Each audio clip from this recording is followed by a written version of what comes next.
अस्सलाम वालेकुम। आज इस वीडियो में मैं दो बहुत ही easy water colour night sky paintings करूंगी जो कि बिगिनर फ्रेंडली है और इनके स्टेप बाय स्टेप प्रोसीजर को फॉलो करना भी बहुत ही आसान होगा। ये पेंटिंग्स मैं अपने इस हैंडमेड वाटर कलर जर्नल में करूंगी और इस जर्नल की शुरू की सारी पेंटिंग्स की वीडियो मैंने बना के अपने चैनल पे अपलोड की हुई है, आप चेक कर सकते हैं, मैं उनको यहीं पे लिंक कर दूंगी। और मैं जर्नल के रिंग्स खोल के पेंटिंग करने के लिए दो पेजेस निकाल रही हूँ और इनको बारी बारी इस बोर्ड के ऊपर टेप डाउन करके मैं इन्हीं पेजेस के ऊपर पेंटिंग करूंगी।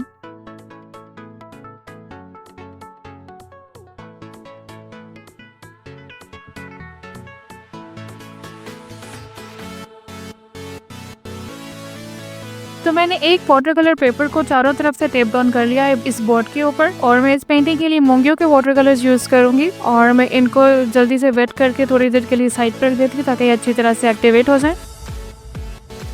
अब मेरे पास है अल्बर्टो का नंबर 16 फ्लैट ब्रश। इस ब्रश के साथ मैं पानी को बिल्कुल इवनली स्प्रेड करूंगी पूरे पेपर पे और इस तरह से स्प्रेड करना है कि पानी के कहीं भी पडल्स ना हो, बिल्कुल इवन लेयर बने।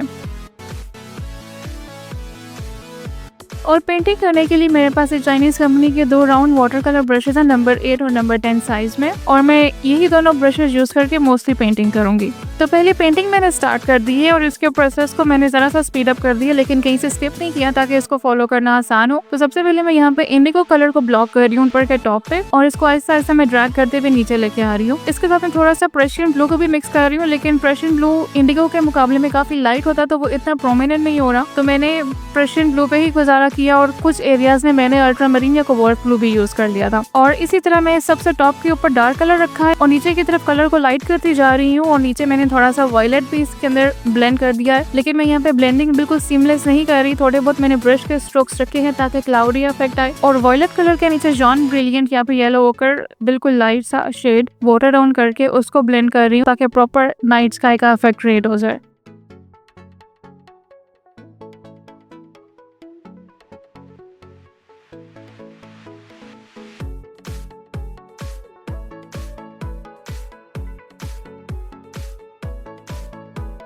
यहाँ तक पहुँच के मुझे अंदाजा हुआ कि पेपर तो काफी हद तक ड्राई हो चुका है क्योंकि गर्मी बहुत थी, तो मैंने इस पेंटिंग को अच्छी तरह हेयर ड्रायर के साथ ड्राई कर लिया ताकि मैं इसको ड्राई करके नेक्स्ट लेयर पेंट कर सकूं।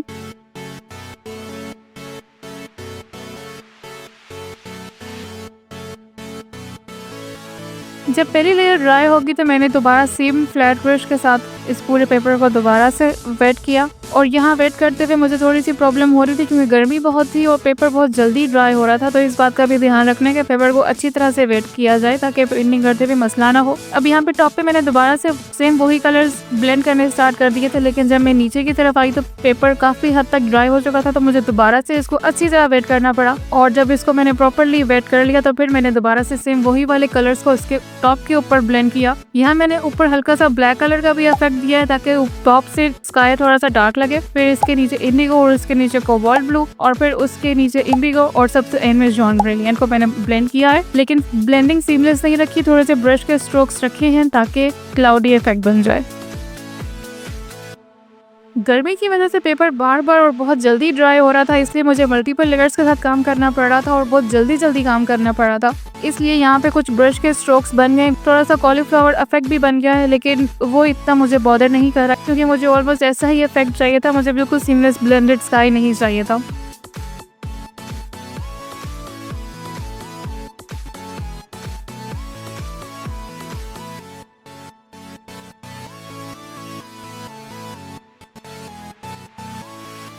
और फिर सेकंड लेयर को भी मैंने अच्छी तरह से पेंट किया, इसमें थोड़ा सा मैंने व्हाइट कलर भी पेंट किया है ब्लू कलर के साथ ताकि थोड़े से क्लाउड्स बन जाएं, क्लाउडी इफेक्ट आ जाए।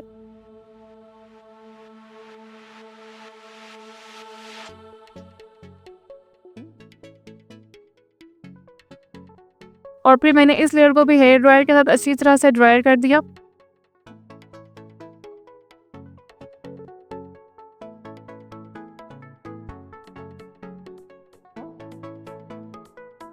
और अब बारी है यहाँ पे स्टार्स पेंट करने की, उसके लिए मैं व्हाइट पोस्टर कलर यूज कर रही हूँ और अपना एक रफ ब्रश यूज करके टूल के साथ उसको फ्लिक कर रही हूँ ताकि स्टार ये इफेक्ट क्रिएट हो जाए। और मैंने ये पूरे के पूरे पेपर के ऊपर स्टार्स क्रिएट किए, टॉप पे जरा मैंने ज्यादा स्टार्स रखे हैं, नीचे की तरफ मैंने लाइट रखे हैं और उसके बाद मैंने एक डिटेलिंग ब्रश के साथ कुछ इंडिविजुअल स्टार्स भी बना दिए और फिर इसके बाद मैंने स्टार्स को भी अच्छी तरह से ड्राई कर लिया ताकि इसके ऊपर ट्रीज पेंट किए जा सके।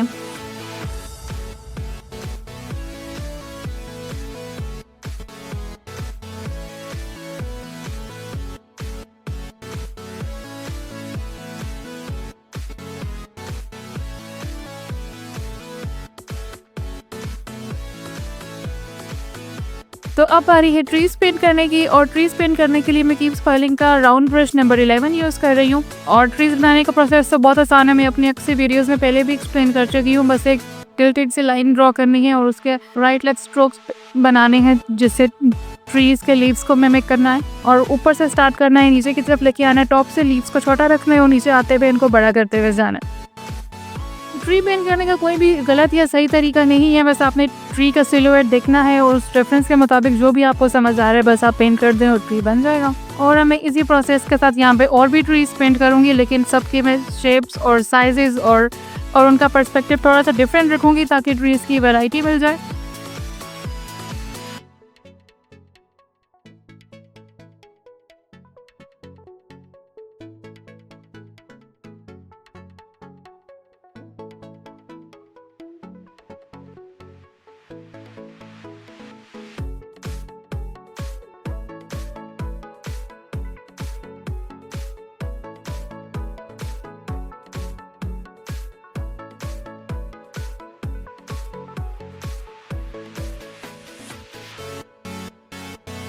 और 3 बड़े ट्रीज पेंट करने के बाद मैंने बीच में थोड़े से छोटे ट्रीज भी पेंट कर दिए।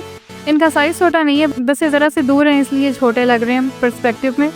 और यहाँ ये ट्रीज भी कंप्लीट हो गए, तो मैं इनको भी अच्छी तरह से हेयर ड्रायर के साथ ड्राई कर रही हूँ। और अब यहाँ पे इसकी टेप रिमूव करके इस पेंटिंग की फाइनल लुक रिवील कर लेते हैं।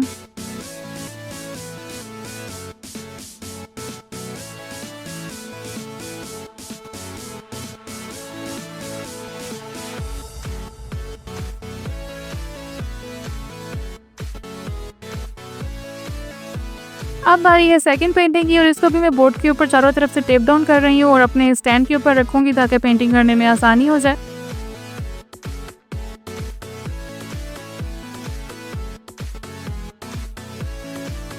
और फिर मैंने सेम वही स्प्रे बॉटल के साथ पानी को इसके ऊपर स्प्रिंकल किया और फ्लैट ब्रश के साथ मैंने इस पानी की लेयर को इवनली स्प्रेड कर दिया ताकि पानी के पडल्स ना हो और बिल्कुल इवन सिंगल लेयर पानी की पेपर के ऊपर बन जाए।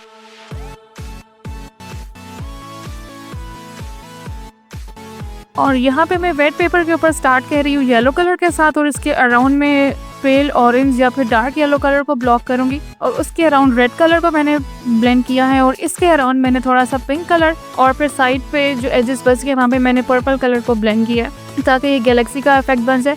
यहाँ पे गैलेक्सी प्रॉपरली बनी नहीं है, लेकिन इसकी लेयरिंग करेंगे तो गैलेक्सी का इफेक्ट आ जाएगा। ये सिर्फ इसका पहला स्टेप है और मैं उन्हीं कलर्स को आपस में अच्छी तरह से ब्लेंड करती जा रही हूँ। पेपर अभी भी अच्छी तरह से वेट है और कलर्स को ब्लेंड करना काफ़ी आसान है। तो इसकी पहली लेयर पेंट करके मैंने इसको भी अच्छी तरह से ड्राई कर लिया हेयर ड्रायर के साथ, और अब बारी है सेकंड लेयर पेंट करने की। यहाँ पे मैंने सेकंड लेयर पेंट करने के लिए पेपर को वेट नहीं किया, बल्कि मैं ऐसे ही कलर्स को ले डाउन करती जा रही हूँ और आपस में ब्लेंड करती जा रही हूँ, क्योंकि सेकंड लेयर पेंट करने से पिछली लेयर भी एक्टिवेट हो रही थी और पेपर बहुत जल्दी ड्राई भी हो रहा था और उससे इतना अच्छा इफेक्ट भी नहीं बन रहा था। तो मैंने सोचा मैं इस दफ़ा सेकंड लेयर ऐसे ही पेंट कर लेती हूँ। बस मैंने ब्रश को अच्छी तरह से वेट करके रखा हुआ है और मेरे पेंट्स भी अच्छी तरह से वेट और एक्टिवेटेड हैं, इसलिए सेकंड लेयर को पेंट करने में इतना मुश्किल नहीं हुआ पेपर को वेट किए बगैर ही। और मैं सेम वही वाले कलर जो मैंने फर्स्ट लेयर में पेंट किए थे, मैं उनको उन्हीं कलर्स के ऊपर पेंट करके इनको आपस में अच्छी तरह से ब्लेंड कर रही हूँ। और चूंकि पेपर पहले से वेट नहीं था, इसलिए यहाँ पे मल्टीपल लेयर्स ऐड करनी पड़ रही कलर्स को आपस में अच्छी तरह से ब्लेंड करने के लिए, लेकिन इनको बिल्कुल सीमलेस ब्लेंड भी नहीं करना। थोड़ा सा इनमें कॉलीफ्लावर का इफेक्ट या फिर ब्रश के स्ट्रोक्स का इफेक्ट रखना है ताकि रियलिस्टिक और नेचुरल इफेक्ट लगे।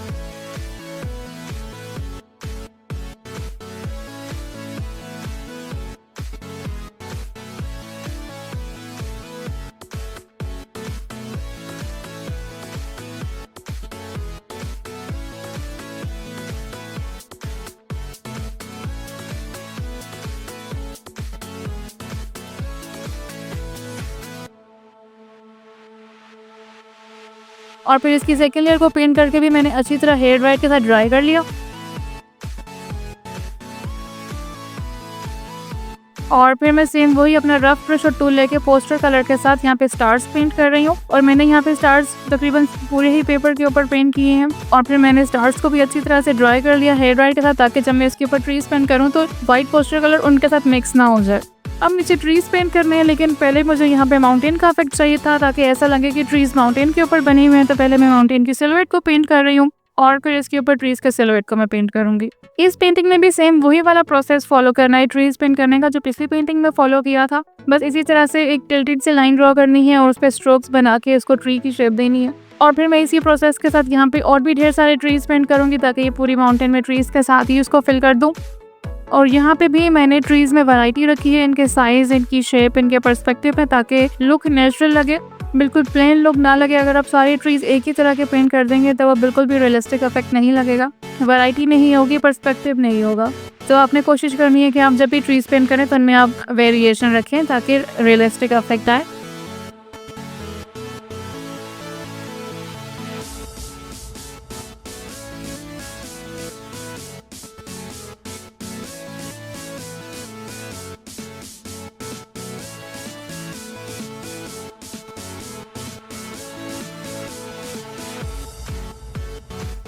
और फिर मैंने इन ट्रीज को भी अच्छी तरह से ड्राई कर लिया और अब बारी है इसकी टेप रिमूव करके इस पेंटिंग की भी फाइनल लुक रिवील करने की।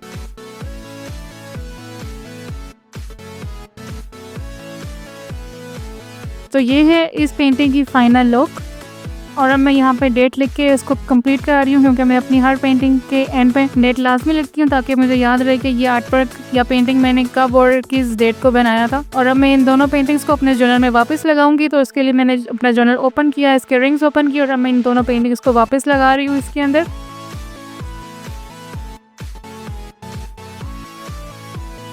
और ये है इन दोनों पेंटिंग्स की साइड बाय साइड लुक।